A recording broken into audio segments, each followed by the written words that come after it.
Bonjour.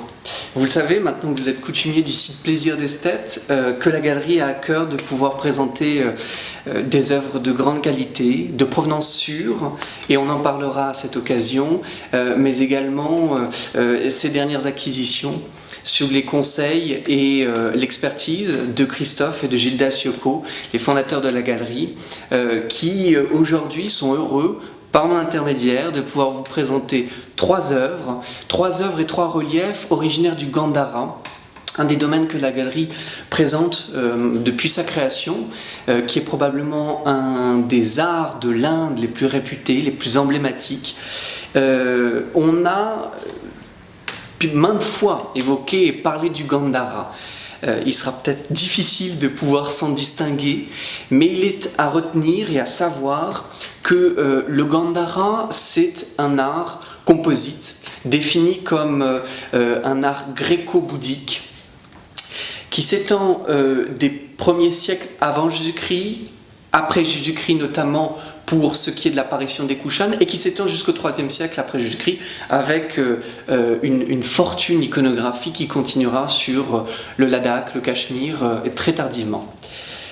Les Kushan, les dynasties qui nous occupent aujourd'hui, sont un peuple d'origine centra-asiatique, probablement arrivé de Chine, puisque leur ethnie s'appelle les Yuezhi. Le terme Yuezhi s'est ensuite transformé et a ensuite donné le terme Kushan en tant que tel. Et ils ont envahi et occupé les régions de Bactriane, le nord du Pakistan actuel, ont donné lieu par leur mécénat à d'importants monastères, d'importants sites dont sont originaires les œuvres que vous voyez aujourd'hui, ce magnifique Atlante.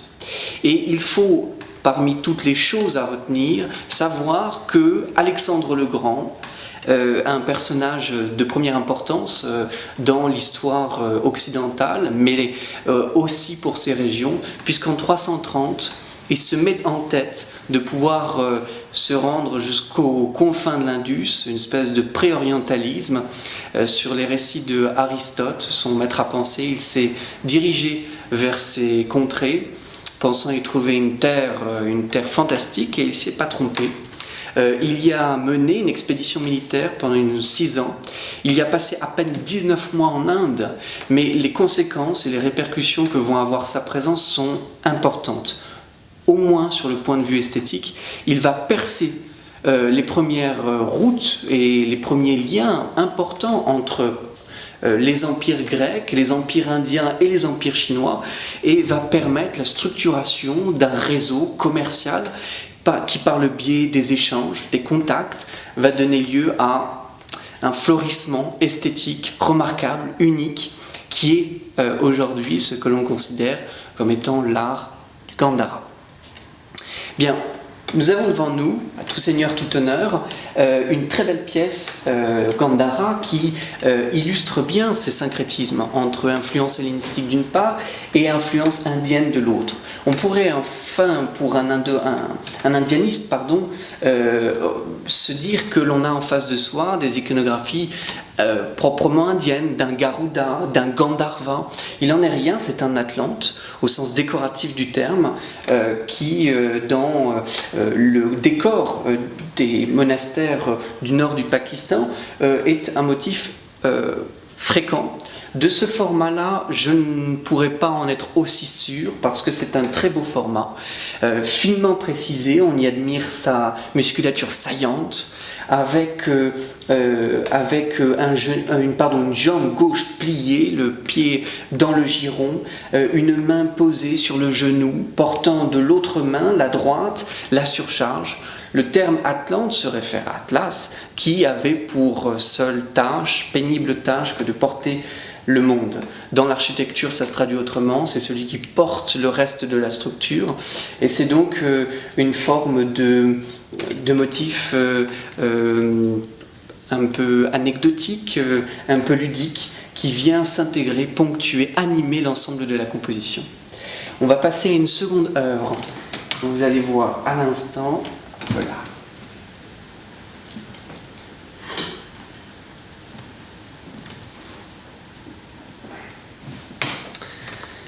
Nous avons donc, dans la continuité des éléments décoratifs que nous présentons, ce très beau bas-relief qui présente un dévot, un orante, en posture de prière, lui aussi à genoux, portant révérence au stupa, qui devait probablement recouvrir cette plaque de revêtement qui se situait dans la partie basse, la base même d'un stupa ou d'un chaitya, sorte de tumulus honorant et imitant la tombe, le lieu où l'on a enterré les reliques du Bouddha de Siddhartha Gautama. On a donc sur ce bas-relief une foule d'indices, d'éléments qui évoquent justement et toujours ces liens si ténus entre Orient et Occident, entre influence indienne pour l'arc effilé que vous retrouvez de manière centrale. Cet arc effilé évoque les chaityas, c'est-à-dire les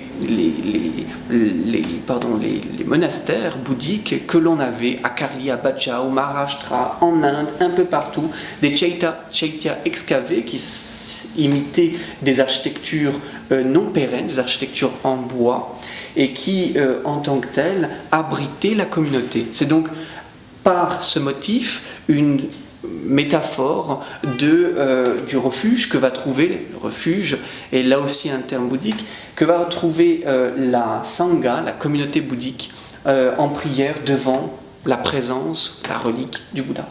Et de part et d'autre, vous retrouvez ces curieux pilastres.